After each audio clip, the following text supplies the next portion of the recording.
¿Qué tal, compañeros? ¿Cómo están? ¿Todo bien?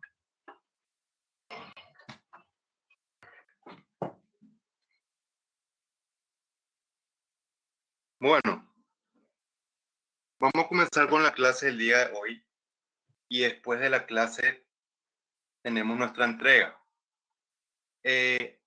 Corríjame si me equivoco. La semana que viene ya es su examen parcial, ¿verdad? Bueno, en vista de eso, la clase del jueves vamos a utilizar como repaso de la misma manera que lo hacíamos el semestre anterior.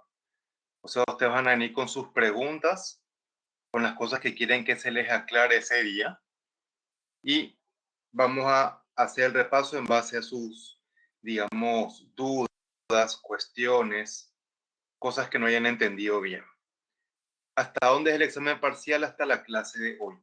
O sea, va a ser toda la parte de aparato digestivo para, digamos que, sintetizar.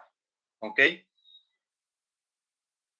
Bueno, vamos a primero terminar, digamos, la parte de páncreas y vamos a ver también patología de vesícula biliar en la clase de hoy. Y la semana, perdón, la segunda parte de la clase es para rendir la entrega, ¿verdad? La entrega, como ustedes ya saben, era sobre el contenido desarrollado en hígado y lo que ya habíamos visto de páncreas la semana pasada. Entonces, terminando esta clase, subo yo la entrega para que ustedes puedan comenzar a rendir, ¿ok? Bien, comenzamos entonces con la clase de hoy. Ahora, antes de comenzar, ¿alguna pregunta que quieran hacer? ¿Alguna duda, algo que quieran aclarar?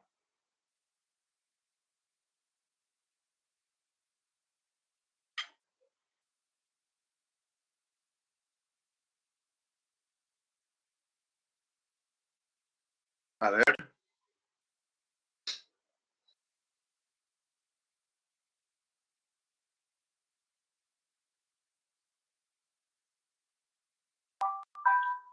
Sí, Natalia, correcto. Aparato, todo aparato digestivo. Sería todo lo que dimos, incluyendo la clase de hoy también. Bueno, no es solo eso, ¿verdad? Si te parece corto, podemos agregar algunos temas más también, no hay problema.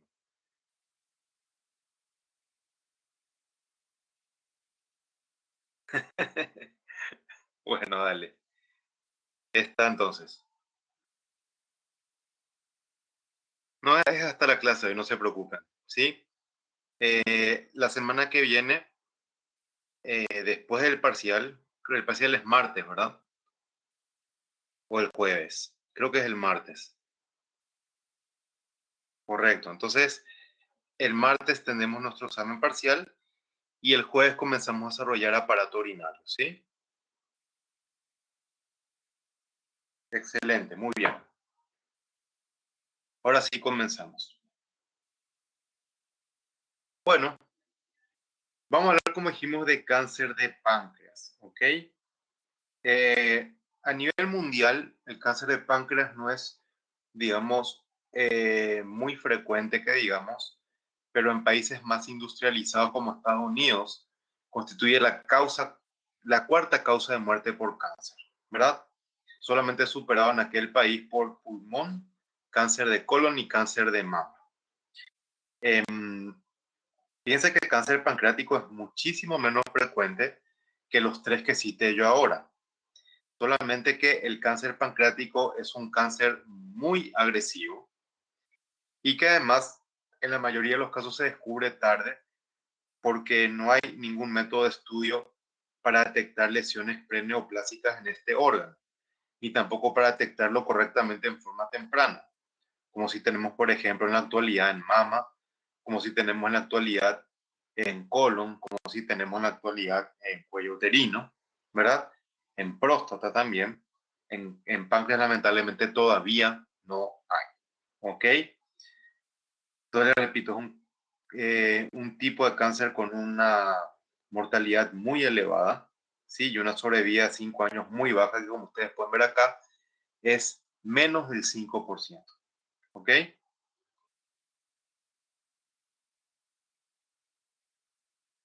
Bueno, El cáncer de páncreas, que es más frecuente, se conoce como carcinoma ductal.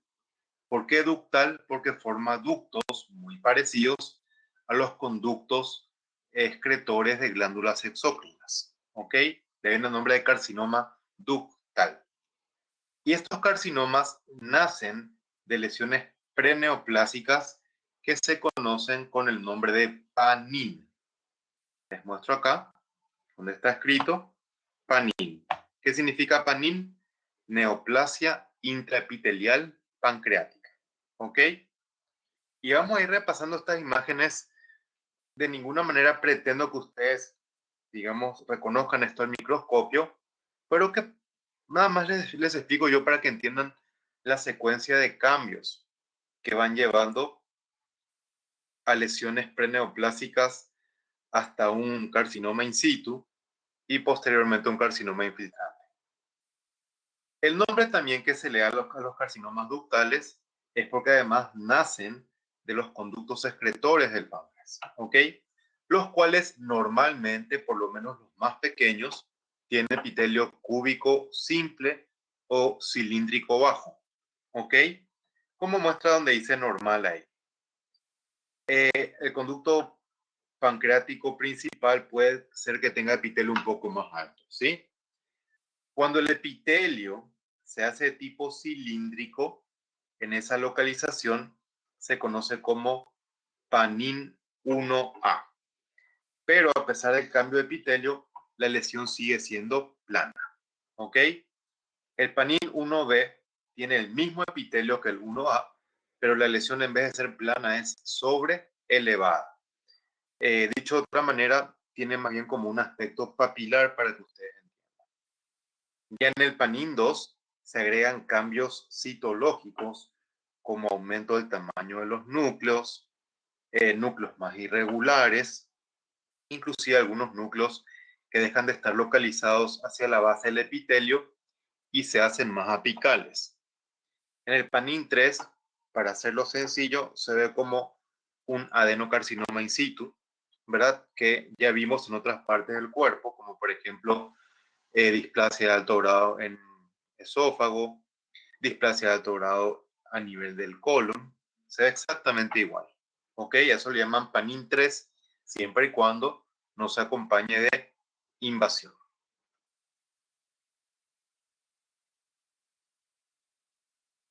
Bueno, no hay cambios moleculares tan bien establecidos en cáncer de páncreas como en otros tipos de cáncer que ya estudiamos. ¿Ok? Se ve más que nada en pacientes mayores, sobre todo en ancianos. Vean ustedes que un 80% aparece entre los 60 y los 80 años. Se ve con cierta más frecuencia en negros que en pacientes de raza blanca. Y fíjense nuevamente cómo el tabaquismo constituye un factor de riesgo importante. Se considera que el tabaco duplica el riesgo de desarrollo de cáncer de páncreas. ¿Ok? Otras que se asocian menos frecuentemente son la pancreatitis crónica y la diabetes mellitus, pero les repito, el riesgo en estos pacientes no es tan importante realmente. ¿Ok? Así como podríamos tener pancreatitis aguda a repetición como parte de un síndrome familiar, ese mismo síndrome familiar que se asocia a pancreatitis aguda a repetición también aumenta el riesgo de cáncer de páncreas en los pacientes. Teniendo en cuenta que, como ya les dije, es un síndrome muy raro en la práctica.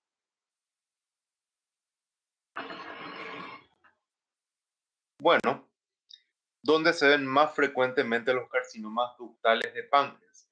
En la cabeza, más o menos en un 50% de los casos. Y esto se relaciona con ciertas manifestaciones clínicas. Ustedes saben que el colédoco, antes de llegar a la segunda porción del duodeno, atraviesa la cabeza del páncreas. Por lo tanto, si un tumor se forma en la cabeza del páncreas, va a comprimir el colédoco, va a provocar una obstrucción en el flujo de la bilis, ¿ok? Y eso hace que el paciente se presente clínicamente con ictericia, que deben de saber ustedes, ya que es la coloración amarillenta de piel y mucosas, justamente debido a una sobrecarga de bilirrubina en la sangre, ¿verdad? Bueno, pueden entrar, o sea, pueden también estar en cuerpo y cola, pueden verse también, ¿sí? Pero en estos casos no se van a presentar obviamente con ictericia. De hecho, cuando se descubren carcinomas de cuerpo y cola de páncreas, son tumores ya bastante grandes, ¿ok? Que solamente van a dar síntomas cuando son obviamente muy avanzados, ya sea una masa palpable o dolor por compresión de estructuras y órganos vecinos, ¿ok? Eh, pero aparecen como o permanecen, como dice ahí, silentes durante mucho tiempo. Por otro lado, los tumores de cola de páncreas tienen tendencia a invadir el hilo esplénico, o en todo caso el tejido periesplénico. Y muchas veces cuando tenemos un tumor de cola de páncreas, aparte de que se estirpa parte del páncreas, se suele estirpar también con el vaso en estos casos. Bueno, como dijimos, ¿en qué porcentaje surgen en la cabeza? 60%, 15% en el cuerpo, 5% en la cola y en un 20% de los casos puede observarse una neoplasia difusa en la cual no se puede determinar exactamente su localización inicial. ¿Ok? Mayormente son masas mal definidas, ya que tienen crecimiento muy irregular, sólidas, de aspecto estrellado. En ese sentido se parecen a algo del cáncer de mama, que también tiene aspecto estrellado macroscópicamente, sí, de un color blanquecino característico. Dijimos, ya la mayoría son carcinomas ductales que se entiende que al formar ductos de glándulas van a ser adenocarcinomas, ¿sí? Y estas son características que hacen que el tumor en sí sea, digamos, de mal pronóstico. La primera es que el tumor es altamente invasivo, ¿verdad? No solo localmente, sino que rápidamente invade el tejido peripancreático, el retroperitoneo, rápidamente se extiende a órganos vecinos, lo cual hace que más o menos apenas un 50 o quizás menos de un 50% de los carcinomas de páncreas puedan ser operables al momento de hacer el diagnóstico. ¿Ok? Bueno, y además se sabe de que tienen una muy importante reacción desmoplásica, que recordemos es la reacción del estroma a la invasión del tumor, más que nada expresada por tejido fibrótico, ¿sí? Eso hace que el tumor suele ser, aparte de blanquecino, relativamente duro a la palpación. Inclusive a veces macroscópicamente los tumores de páncreas pueden confundirse con pancreatitis crónica, como ya explicamos anteriormente, por el color blanquecino, más que nada. La microscopía obviamente nos resuelve fácilmente el problema.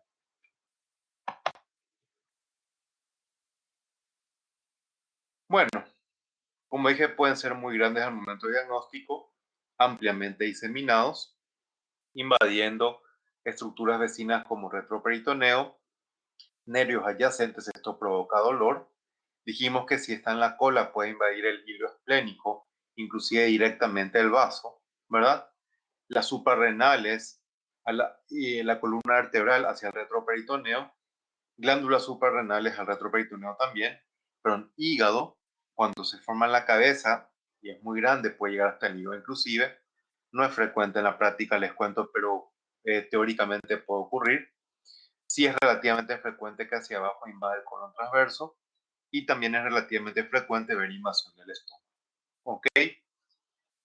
Los ganglios linfáticos regionales son principalmente los peripancreáticos que deben estudiarse por completo cuando se envía una pieza quirúrgica que corresponde a este cáncer de páncreas. Y además se tienen que revisar los ganglios de las curvaturas gástricas, los ganglios duodenales, los ganglios del epiplón, si es que envían epiplón. Y en caso de que venga con hígado, se deben de revisar los ganglios linfáticos de la región porta, o la región porta hepática, como dice. De hecho, cuando un paciente tiene cáncer de páncreas, no se estirpa solamente el órgano, sobre todo si está hacia la cabeza del páncreas. Cuando está el tumor en cabeza de páncreas, se extirpa parte del páncreas, se extirpa parte del duodeno, se extirpa el estómago distal también, ¿ok?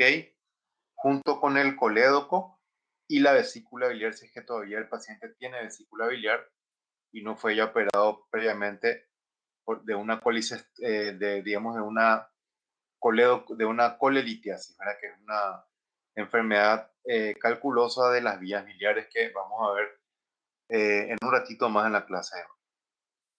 Bueno, una cirugía bastante grande, dicho sea de paso, y larga. Cuando se produce metástasis a distancia, principalmente ocurre en hígado, no está ahí mencionado, pero en hígado es más frecuente que en cualquier otro órgano, y ya menos frecuentemente en pulmones y huesos, siendo igualmente bastante común.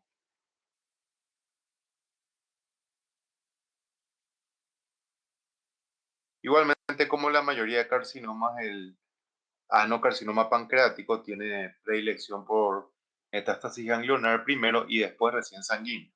¿Ok? Generalmente no, compañero, o en todo caso puede ser una diabetes leve, porque no se saca pues todo el páncreas, se saca una parte nomás. ¿Sí? De hecho, no se puede sacar todo el páncreas porque te morís enseguida, ¿verdad? Es imposible vivir sin páncreas, pero sí por una diabetes leve, por lo menos transitoria, una cirugía de páncreas.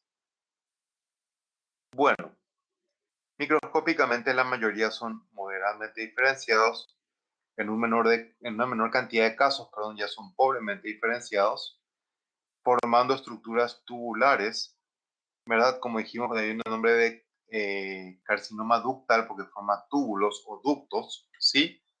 Como dijimos también con un patrón bastante agresivo de crecimiento, muy irregular de crecimiento de este tumor, muy invasivo realmente, ¿ok? Acompañado de hemorragia estromal y en el 90% de los casos aproximadamente, estos tumores hacen invasión perineural, tanto dentro como fuera del órgano, ¿ok? Lo cual justamente provoca dolor inclusive importante en cierto punto del desarrollo del tumor, ¿ok? Es un tumor muy neurotrópico, tiene mucha afinidad por los nervios periféricos.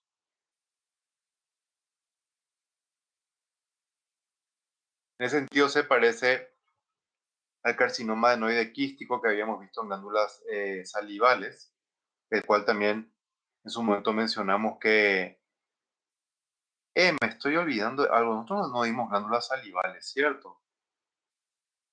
Ah, mira un poco, che, ¿dónde está mi cabeza perdida por la mitad? Eso es culpa mía totalmente, compañeros.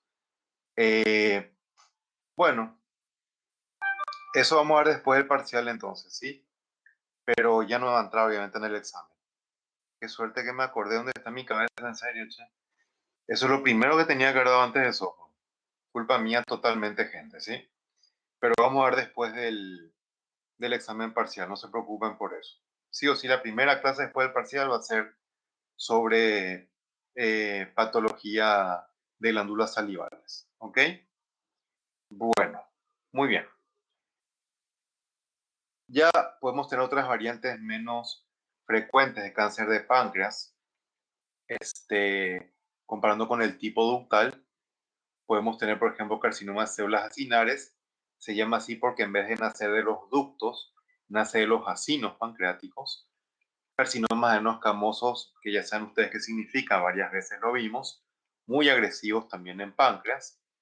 Carcinomas indiferenciados de células gigantes, también un tipo muy agresivo de cáncer de páncreas que por suerte digo entre comillas, se ve poco porque el cáncer de páncreas, aunque no sea de estas formas teóricamente más agresivas, es de por sí muy agresivo.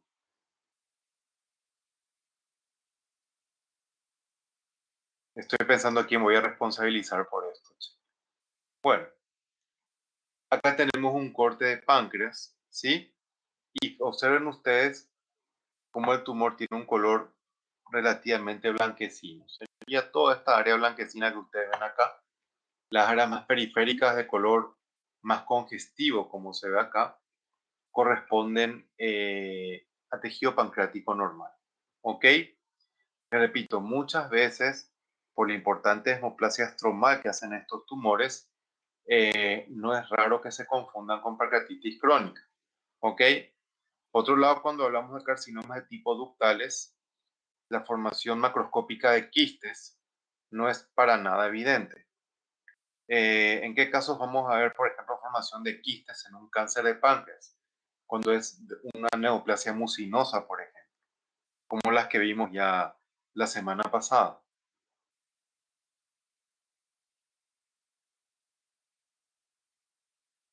Bueno, el cáncer de páncreas, clínicamente hablando, dijimos que es silente durante mucho tiempo. Cuando es avanzado puede causar dolor. Ya explicamos por qué puede haber ictericia obstructiva. Y se asocia a algunos síndromes muy particulares, como por ejemplo el síndrome de Trousseau, en el cual hay una tromboflebitis migratoria, ¿ok? Se en el 10% de los casos que provoca justamente obstrucción venosa con áreas de, digamos que, infarto y hemorragia en las zonas afectadas, ¿sí? Lo tremendamente irónico de este tema es que Trousseau describió este síndrome antes de él mismo fallecer de cáncer de páncreas. Bueno, menos del 20% son, miren, yo creo que fui generoso cuando dije 50%. Menos del 20% son resecables al momento del diagnóstico. Y endoscópicamente, ¿verdad? El diagnóstico no es tan útil como si con una tomografía donde el tumor se ve perfectamente bien. ¿Ok? La biopsia percutánea se está practicando mucho porque mejoró realmente mucho la técnica para realizar este estudio, pero les cuento que anteriormente no se utilizaba y de hecho se consideraba poco útil porque el material que se sacaba era muy limitado y digamos que no se veía suficiente cantidad de tumor para hacer un diagnóstico correcto. Ahora ha mejorado mucho este tipo de estudio y se hace con cierta frecuencia la biopsia percutánea con aguja para el diagnóstico de cáncer de páncreas. Antes no se consideraba, digamos que útil, como dice acá. Esto me falta actualizar. En la actualidad sí se hace. De hecho, en IPS ya recibimos varias veces biopsias de páncreas por esta vía y realmente salen muy bien.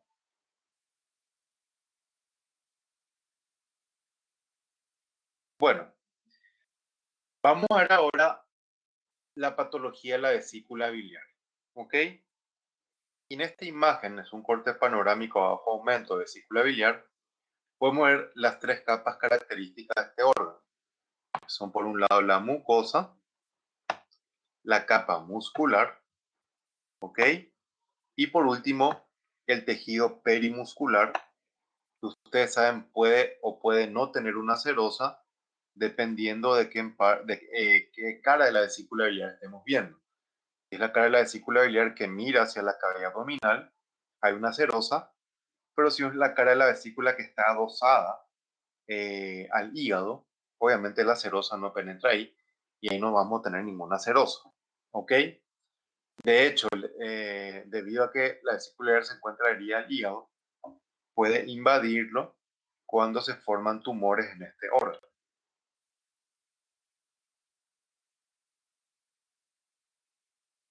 Y como ustedes recordarán, esto está revestido por epitelio tipo cilíndrico simple, con muy pequeñas microvellosidades que sirven justamente para absorber el líquido de la bilis y concentrar la bilis para que sea un producto, digamos, más eficiente.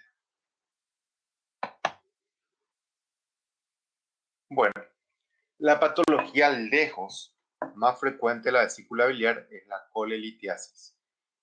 Y es de hecho muy frecuente en la práctica que veamos esto, ¿verdad? La mayoría nuevamente de las patologías que derivan de la colelitiasis, ¿sí? Digamos, el resto de patologías, perdón, de la vesícula biliar, inclusive muchas de ellas derivan de la colelitiasis. Se conoce colelitiasis como presencia de cálculos, no solamente en la vesícula biliar, sino también en las vías biliares extrahepáticas, ¿ok? especialmente en el colédoco más que nada. Miren, más del 95% de las patologías de la vesícula biliar están relacionadas a cálculos, ¿sí? La gran mayoría de los cálculos son de tipo colesterol. Eso es, o hace que los mismos tengan un color amarillento cuando uno mira a simple vista. ¿Ok? Esto se puede ver a exceso de colesterol en la bilis o a disminución de ácidos biliares en la bilis, ¿verdad? Sobre todo especialmente deficiencia de 7-hidroxilasa, que justamente permite que no se degrade el colesterol de la bilis, se termina saturando y precipita en forma de cristales. Esto es lo que hace que los cálculos se formen. Me estoy quedando sin voz, perdón. Estuve dando clases todo el día, les cuento. Esto hace que los cálculos, digamos, el colesterol precipite al acumularse cuando no es solubilizado correctamente por la bilis y termina cristalizando y formando los cálculos correspondientes. ¿Ok? ¿En qué contexto se ven cálculos de colesterol? Sobre todo en pacientes más que nada obesos, que por sí tienen mucha sobrecarga sistémica de colesterol, pero inclusive se puede ver en pacientes, digamos, no obesos también, que por algún motivo tienen contenido alto de colesterol en la bilis. Otros cálculos ya mucho menos frecuentes se conocen como los cálculos pigmentados, que son mayormente de color negro o de color marrón. Los que son de color negro no tienen asociación con aumento de colesterol o con sobrecarga de colesterol, sino más bien son casos asociados a hemólisis, ¿verdad? Y el color negro de los cálculos justamente es más que nada porque está mezclado con sangre vieja o coagulada o digerida, ¿ok? Suelen ser ricos en calcio estos cálculos negros y como vamos a ver después son muy friables, se deshacen con mucha facilidad, ¿ok? Tenemos además cálculos marrones que en nuestros países se ven en forma extremadamente raro, ¿sí? Ya que tienen relación más bien con ciertas infecciones de las vías biliares, sobre todo por Ascaris lumbricoides, por E. coli, que en nuestros países vemos realmente muy poco, ¿verdad? Pero si hay un cálculo de color marrón en vesícula biliar y no tiene ningún dato clínico, nunca está de más preguntar por las dudas qué cuadro infeccioso tiene el paciente para hacer una correlación correcta, ¿sí?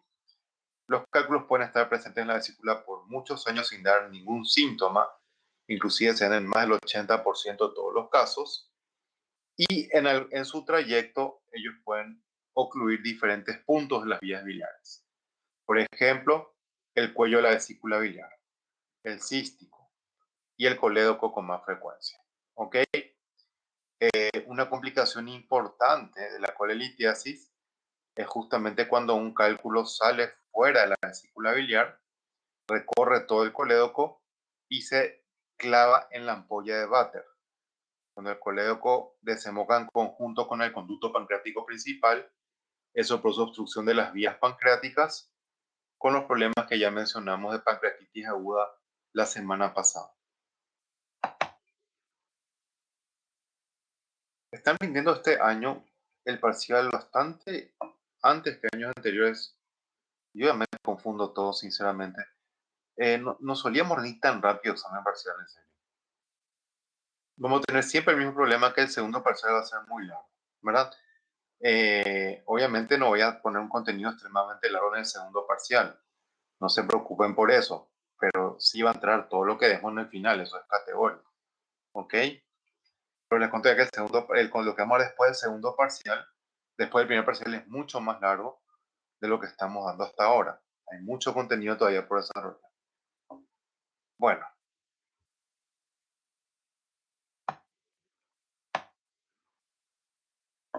De nada, Emanuela. No sé por qué me dijiste gracias. No sé qué dije para que me agradezcas.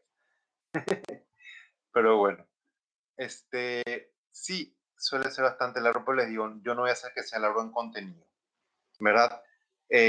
Sin embargo, les repito, todo el contenido de los parciales va a entrar para el final. Eso es, todo el contenido del programa entra para el final. Eso es sí o sí así.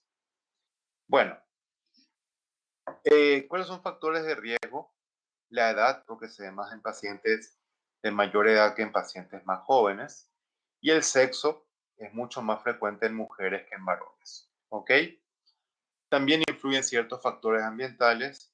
Ya hablamos de que en la mujer es más frecuente justamente por la influencia del estrógeno. ¿Ok? También el consumo de anticonceptivos orales aumenta la frecuencia de cálculos biliares. El embarazo también.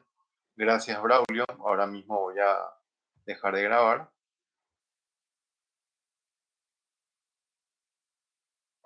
Bueno,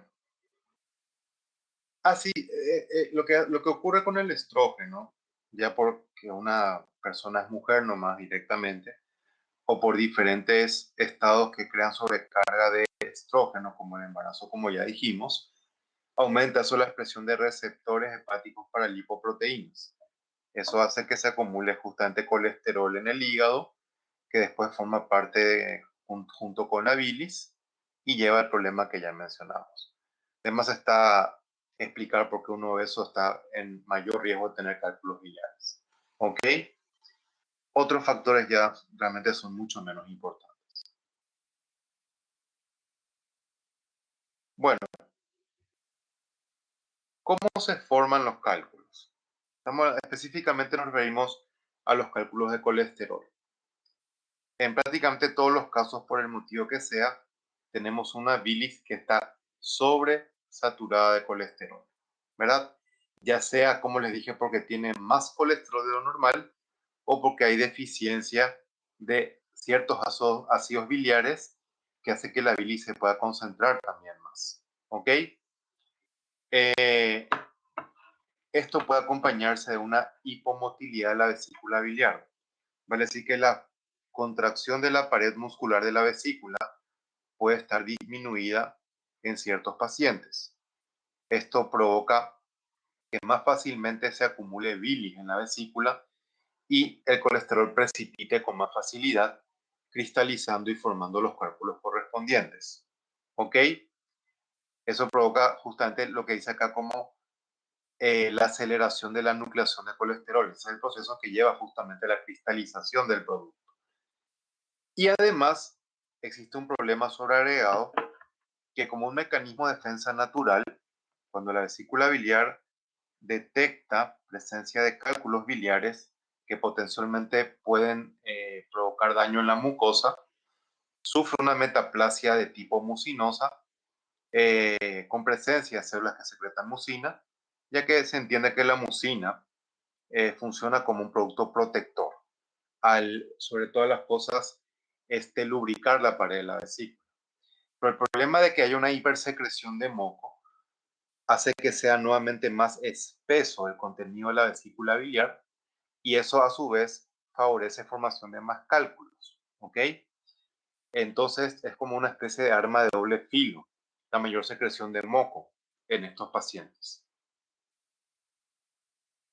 De hecho, pacientes con cálculos biliares, cuando uno mira el microscopio, con mucha frecuencia tienen una metaplasia de tipo pseudopilórica, como la que ya vimos nosotros, que se forma en respuesta como mecanismo regenerativo en la colitis ulcerativa, por ejemplo, una enfermedad de Crohn también. ¿Ok? Bueno, los cálculos de colesterol, dice acá en su mayoría, son radiolúcidos. ¿Qué significa eso? Que no se ven con radiografía. Dejan pasar a través de ellos los rayos X. Son invisibles en radiografía. Entonces, una radiografía no sirve para hacer este diagnóstico. ¿Cómo se diagnostica con imágenes, cálculos biliares? Sencillamente con ecografía se ven perfectamente bien. Me refiero nuevamente a los que son de colesterol. Ven ustedes el color amarillento típico de los cálculos de colesterol en la imagen macroscópica.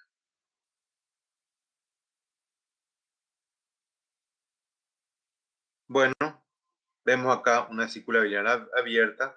Noten cómo los cálculos pueden tener diferentes tamaños, algunos más grandes, otros más pequeños. Y en este sentido, tener en cuenta que los cálculos potencialmente más digamos, peligrosos son los más pequeños, porque los más grandes no van a poder atravesar el cuello de la vesícula biliar y se van a quedar siempre ahí metidos. Pero los más pequeños son los que pueden salir fuera de la vesícula biliar a través del cístico y después viajar por colédoco para enclavarse finalmente en la ampolla de váter. Mucho cuidado con los cálculos pequeños, entonces, que pueden ser más peligrosos aquí.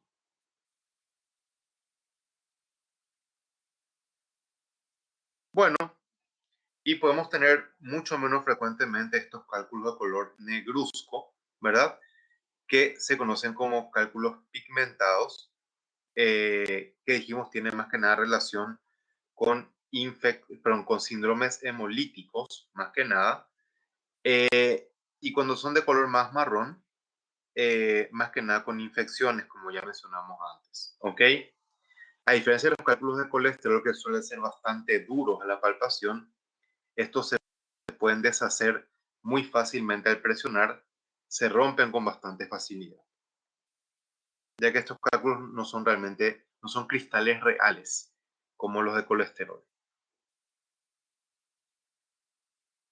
Bueno, una complicación importante de la colelitiasis es la colecistitis aguda, que es la inflamación aguda de la vesícula biliar.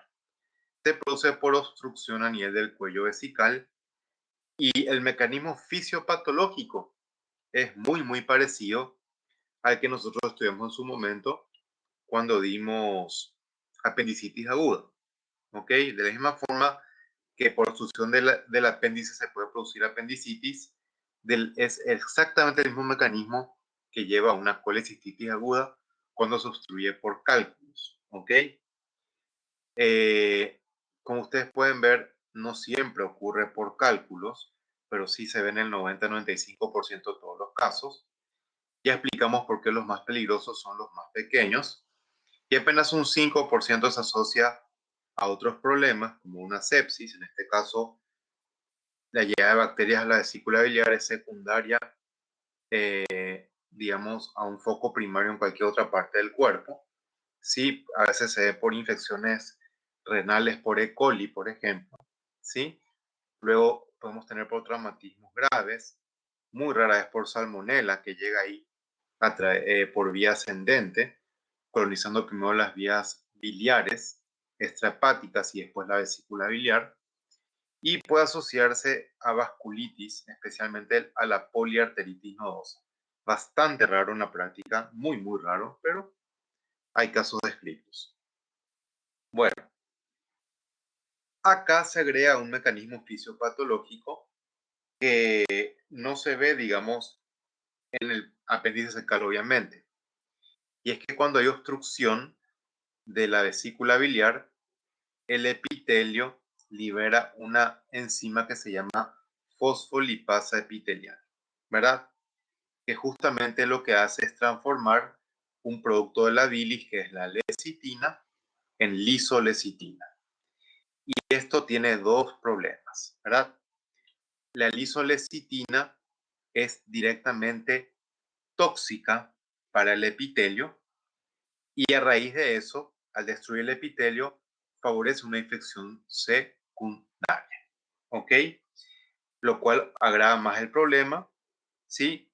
E inclusive, al igual que la apendicitis aguda, también la vesícula puede terminar perforándose, dando una peritonitis aguda, etcétera, ¿ok?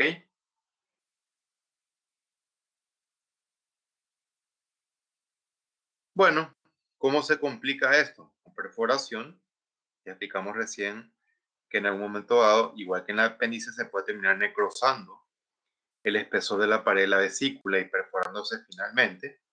Sí, la peritonitis biliar es muy irritativa, justamente porque los ácidos biliares degradan muy intensamente el peritoneo, ¿ok? A veces el epiplón puede llegar a cubrir la zona de perforación de la vesícula biliar antes que llegue a formarse una peritonitis. Eso hace que se forme un absceso, ¿verdad? Obviamente localizado en la región perivesicular, O en otros casos, la pared de la vesícula biliar puede romperse en continuidad con la pared de otro órgano hueco, especialmente el intestino delgado, ¿ok?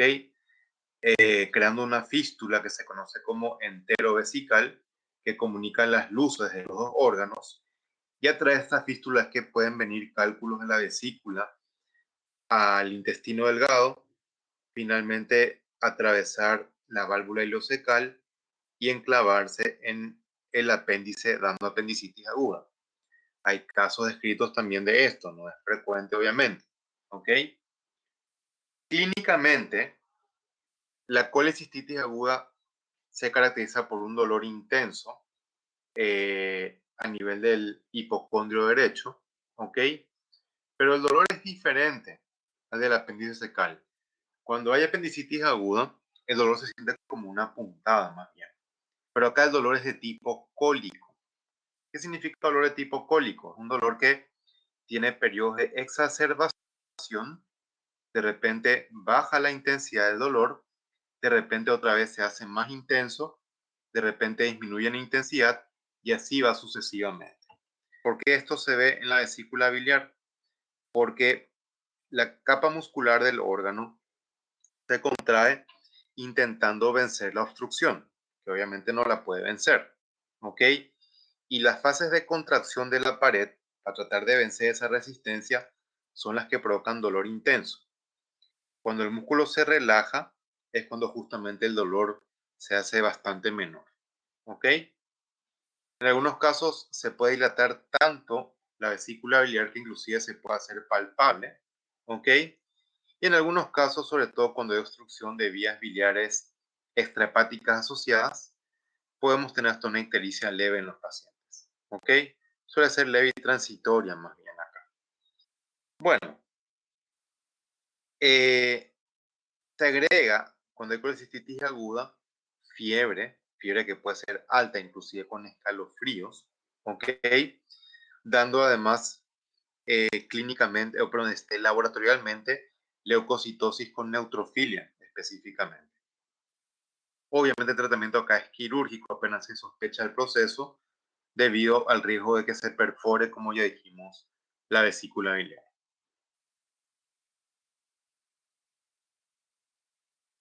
Bueno, la vesícula biliar, cuando hay una colecistitis aguda, no tiene el aspecto clásico de mucosa afelpada o como una alfombra que uno ve normalmente en la vesícula biliar al corte, ¿verdad? Que tiene suerte en un color marrón o verdoso por la bilis, pero con aspecto afelpado o alfombrado. Acá la mucosa se ve más bien completamente esfacelada, o sea, desprendida, con un color bastante rojizo, eritematoso, de aspecto hemorrágico, justamente por el proceso que estamos notando.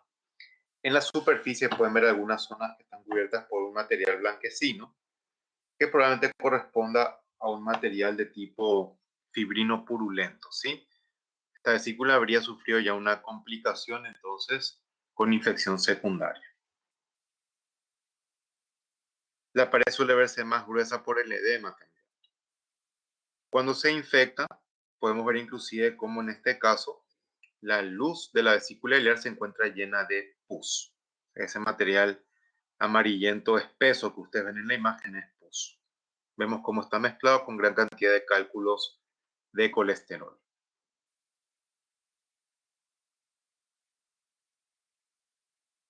Bueno, histológicamente no hay mucho que decir.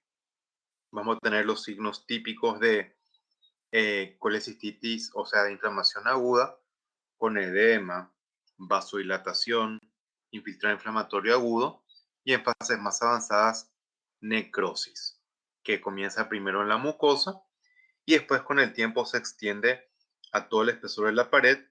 Ya dijimos nosotros que puede ocurrir en esos casos.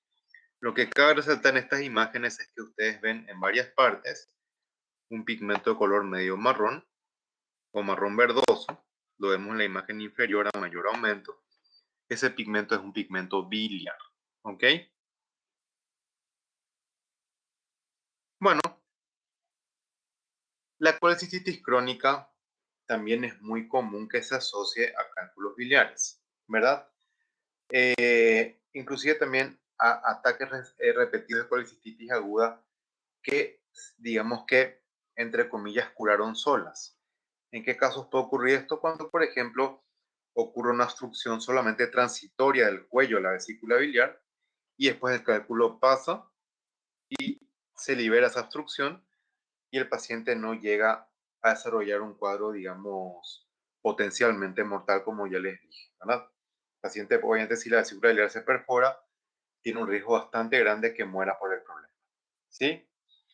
Pero por otro lado, la bronquitis crónica, aunque tiene síntomas parecidos a la aguda, son bastante más leves. El dolor cólico está presente, pero solamente leve a moderado, no es intenso, ¿ok? No tiene fiebre estos pacientes de ninguna manera. Y al igual que en la colecistitis aguda, también la crónica va a mostrar engrosamiento de la pared de la vesícula, pero no por edema, sino más bien por fibrosis debido al proceso inflamatorio crónico presente. ¿Ok? Los cálculos obviamente se van a ver perfectamente bien con, digamos, ecografía. Puede agudizarse porque un paciente que durante mucho tiempo sufre este problema, en cualquier momento un cálculo se enclava en el cuello de la vesícula con el efecto correspondiente.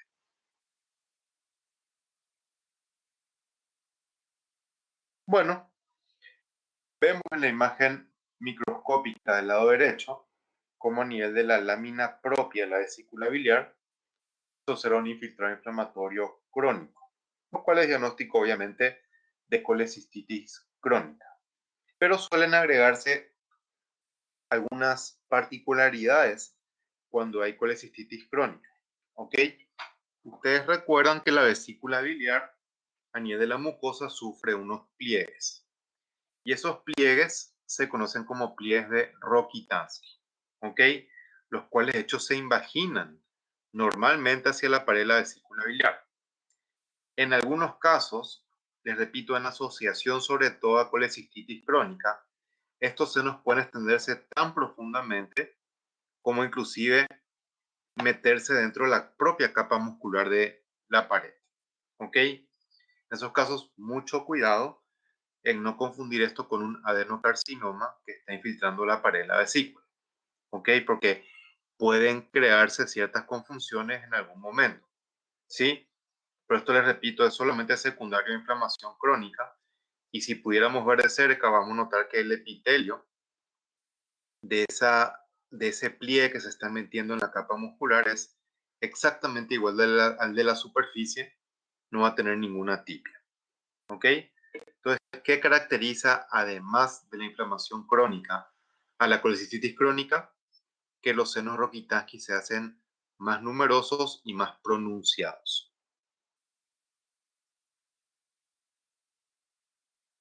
Bueno, vamos a hablar ahora de tumores de la vesícula biliar, entendiendo que por lejos el más frecuente de todos corresponde a los adenocarcinomas. ¿Ok? Es más frecuente en mujeres que en varones, en proporción de 3 o 4 a 1, ya que tiene mucha asociación con cálculos biliares, estos tumores, y ya vimos ya que la litiasis biliar es más frecuente en la mujer que el varón. ¿Ok? La gran mayoría, 90%, son mayores de 50 años de edad, ¿sí? Y es bastante común en Latinoamérica. Bueno, es más común realmente porque no es que sea cáncer de vesícula biliar en todas partes, ¿verdad? De hecho, hoy en día, un paciente que tiene cálculos biliares se opera directamente, tenga o no tenga ninguna complicación, es indicación de cirugía. Quizás por eso es que cáncer de vesícula biliar en la práctica no veamos mucho, ¿verdad? Bueno, eh, hay un paralelismo importante, como dice ahí, entre carcinoma vesícula biliar y colelitiasis. De hecho, se considera esto como una, un factor de riesgo importante para cáncer de vesícula. Entonces, si uno estirpa una vesícula con cálculos, no es nomás para evitar colecistitis aguda, no es nomás para evitar pancreatitis aguda, es para evitar también cáncer. Bueno, ya otras condiciones citadas ahí, creo que no vale ni siquiera la pena mencionar, pero las dejo ahí a modo de citarlas, son ya muchísimo menos importantes. ¿Ok? Bueno, el síntoma clínico más común es dolor, el cual obviamente se puede confundir perfectamente bien con el dolor provocado por cálculos biliares mismos. ¿Ok? Ya si se acompaña de anorexia, con una importante pérdida de peso, tenemos que sospechar fuertemente que sea una neoplasia. ¿Ok? Bueno, la alteración laboratorial más común es elevación de la fosfatasa alcalina, pero esto no suele ser propio de un problema, digamos que biliar, sino cuando existe justamente infiltración del tumor en la pared del hígado, ya que la fosfatasa alcalina liberada es la hepática, ¿ok? También puede ser fosfatasa alcalina elevada en los casos de que hayan metástasis en hígado por vía sanguínea. Macroscópicamente, estos tumores tienen más frecuentemente un crecimiento de tipo difuso en el 70% de los casos, parecido al que vimos ya para tumores de estómago y en otro sentido para tumores de colon, aunque con menos frecuencia. ¿Ok? Esto nos lleva a un problema importante porque las vesículas biliares de por sí suelen verse muy irregulares cuando recibimos en el laboratorio de patología, ya sea que se asocien a colecistitis aguda o crónica. Peor todavía si es aguda, ¿verdad? Y la pared propia de la vesícula biliar se ve engrosada en cualquiera de los dos eventos. Cuando el crecimiento es de tipo difuso, el tumor puede que no sea evidente en absoluto, ¿ok? Macroscópicamente, solamente vamos a notar pared engrosada. Entonces, ¿qué es lo que se enseña en la práctica para manejar este tipo de piezas quirúrgicas? Si la pared de la vesícula biliar se ve muy gruesa, ¿ok? Hay que incluir muchos cortes para descartar que no se asocien a un tumor. Eso es muy importante en la práctica. Solamente en un 30% vamos a tener una masa polipoide que se ve bien, digamos, el tumor, ¿ok? Dijimos ya asociación con cálculos es muy alta, 80-90% de todos los casos, ¿sí? Y estos tumores suelen hacer mucha desmoplasia estromal, parecido a lo que mencionamos en el páncreas anteriormente nosotros. ¿Ok? Bueno, como les dije, el cáncer puede no ser obvio macroscópicamente, por ello es obligatorio evaluar microscópicamente cada vesícula biliar. ¿Ok? Eso es muy, muy importante tener en cuenta. Yo les cuento que en algunos laboratorios, sin dar ningún nombre, obviamente, no se procesaban las vesículas biliares porque, sobre todo en laboratorios de hospitales públicos, porque digamos que tenían pocos insumos o tenían en todo caso poco personal, ¿sí?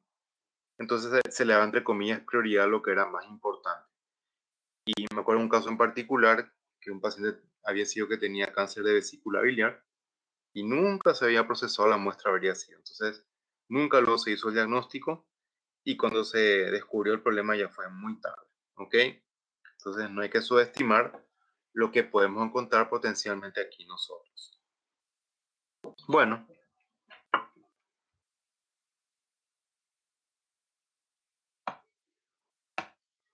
híjole, dice Rosana.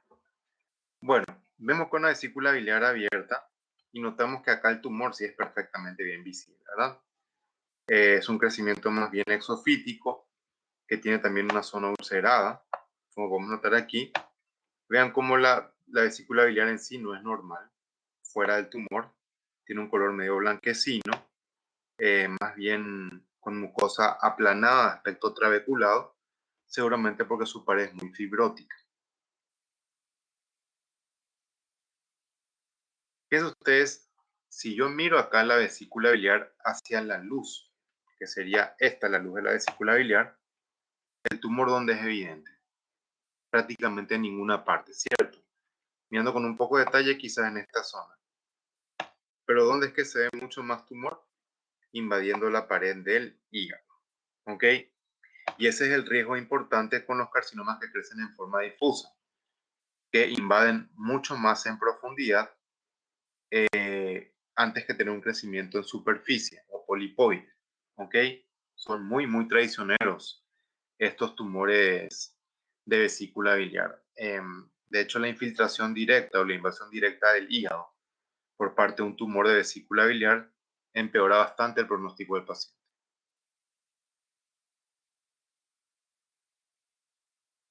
Bueno, se piensa entonces, o no es que se piensa, sino que ya se sabe en la actualidad que los tumores de vesícula biliar más frecuentes, que son los adenocarcinomas, se originan a partir de la secuencia de metaplasia intestinal, displasia de bajo grado, displasia de alto grado con adenocarcinoma in situ y adenocarcinoma infiltrante. ¿Ok? Parecido a cómo se desarrolla eh, este tumor en el estómago. Recordamos que en el estómago teníamos un tipo intestinal y un tipo difuso. El tipo intestinal era que venía de la metaplasia intestinal. ¿Por qué se forma metaplasia intestinal en la vesícula biliar? Justamente en respuesta a que en un momento dado se requiere mayor secreción de mucina para protegerse de la injuria provocada por los cálculos. ¿Ok? En algunos casos pueden formarse adenomas similares a los que hay en el colon, en la vesícula biliar, y originar ellos cáncer en este órgano, ¿ok? Pero obviamente esto es mucho menos frecuente que en el colon, ¿ok? Bueno, eh, como datos curiosos, 79% de carcinoma in situ se está asociado a carcinoma invasor, ¿ok? Fíjense ustedes cómo el carcinoma in situ se ve en 3,5% de los casos de colecistitis y colelitiasis, ¿verdad? Visto una serie de 200 casos consecutivos. Y acá otro tema importante. Si yo tengo displasia en una vesícula biliar, luego de mirar yo o examinar una pieza quirúrgica, tengo que fijarme que esa displasia no se extienda hasta el cuello de la vesícula biliar. Porque si se extiende hasta el cuello, también va a irse al cístico, también potencialmente puede irse al colédoco, ¿verdad? Y obviamente desarrollar un cáncer más adelante en esas partes. Pero si esa zona no está comprometida con la displasia, obviamente la cirugía ya fue curativa. ¿Sí? Bueno, no se olviden que debido al tipo de crecimiento que tiene el cáncer de páncreas, de vesícula biliar, perdón, puede que no se distinga macroscópicamente, inclusive puede confundirse con colecistitis. ¿Ok?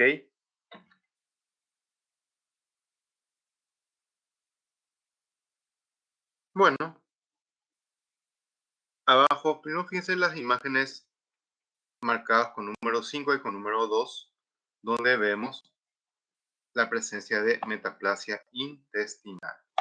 Epitelio con células caliciformes que obviamente no tienen absolutamente nada que hacer a nivel de la vesícula biliar.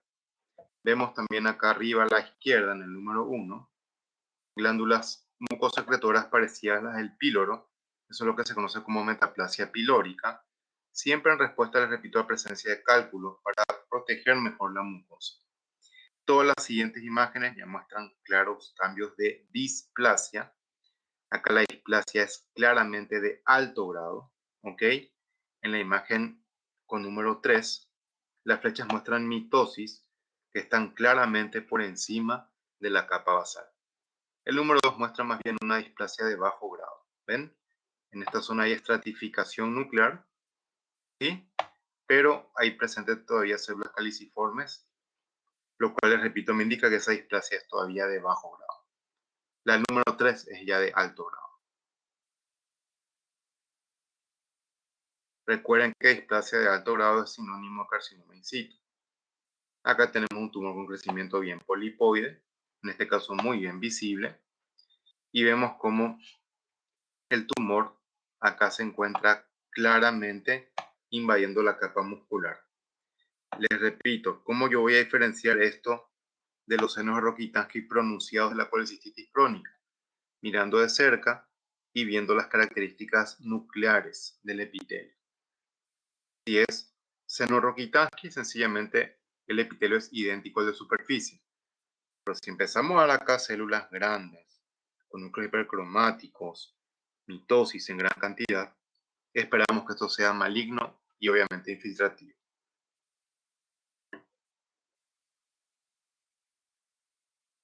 Bueno, la vesícula biliar puede invadir directamente con más frecuencia el hígado, obviamente, y mucho menos frecuentemente y en casos muy avanzados, la pared del duodeno y el estómago, ¿sí?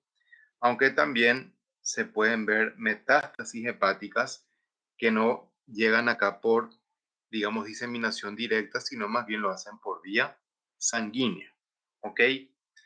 Podemos ver metástasis en ganglios pericoledocianos, en ganglios del epiplom, curvatura menor, ¿ok? Así como también más adelante curvatura mayor y a nivel de los ganglios mesentéricos que se encuentran en la región posterior del duodeno, especialmente la primera porción del duodeno, ¿sí?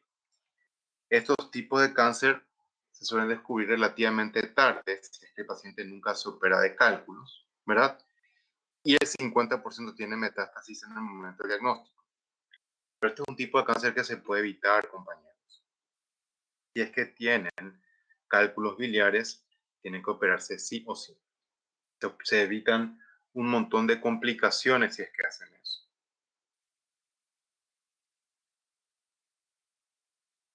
Bueno, ¿cómo sería el TNM en la vesícula biliar? ¿Ok? Hablamos sencillamente de T1 cuando hablamos de de características específicas del tumor, perdón. ¿Ok? T1 es cuando el tumor invade la lámina propia o hasta la capa muscular. T1A, lámina propia, T1B, capa muscular. Cuando el tumor invade el tejido perimuscular, pero sin llegar más allá de la serosa o sin invadir el hígado, es un T2. Si perfora la serosa peritoneal, específicamente el peritoneo visceral, en la cara de la vesícula que no mira hacia el hígado, o en todo caso en la otra cara que mira al hígado cuando penetra directamente este órgano, decimos que es un T3, ¿verdad? También cuando invade en forma directa el estómago, el duodeno, el colon, el páncreas, el epiplón mayor y las vías biliares extrahepáticas, es un T3. Cuando recién es un T4, cuando invade la vena porta, cuando invade la arteria hepática o cuando invade dos o más estructuras u órganos extrahepáticos. O sea, si el tumor, ojo que no tiene nada que ver con el hígado esto en forma directa, si el tumor invade solamente el estómago, es un T3. Pero si invade el estómago y el duodeno, es un T4. ¿Me entienden? A eso se refiere lo que acabé de decir yo. ¿Sí? Los ganglios linfáticos acá no tienen mucha importancia. ¿Sí? Hay que ver qué región se afecta. El número acá no es importante. Bueno, obviamente que si un tumor da metástasis en hígado, el pronóstico es peor que si la invasión es directa. Me refiero a que puede llegar también a hígado por vía sanguínea, no solamente por infiltración por continuidad. ¿Ok? Tratamiento primario es quirúrgico, obviamente, y si el tumor está confinado a la vesícula biliar, es estadio 1 o 2, siempre es indicación de cirugía en esos casos, ¿sí?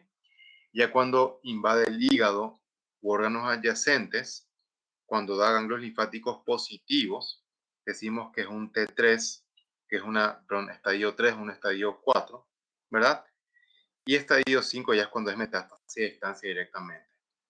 En estadio 3 o 4 se puede practicar una colecistectomía, pero cuando invade ya el hígado, es necesario obviamente sacar parte del hígado con un margen importante de tejido hepático normal para asegurarse que se haya sacado todo el tumor.